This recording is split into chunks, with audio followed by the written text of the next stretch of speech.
એટલે વેદના વેદે છે એમાં તું કેમનો વેદનારો થવું? બોલ નહીં.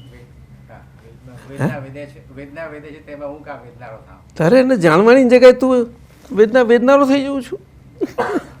સમજાય છે શું?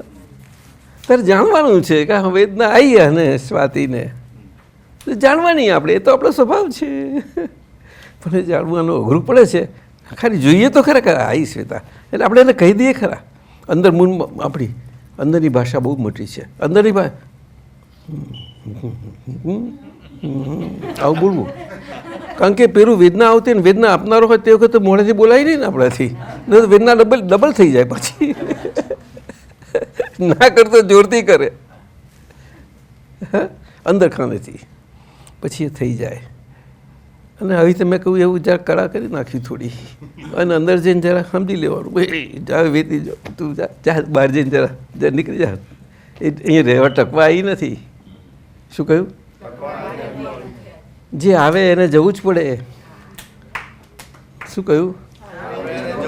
એ તો કુદરતનો કાયમનો નિયમ છે. નહીં તો આપણે મોક્ષ ને મુક્તિ થાય નહીં. અત્યારે આ સુખ માણીએ પણ નહીં આપણે.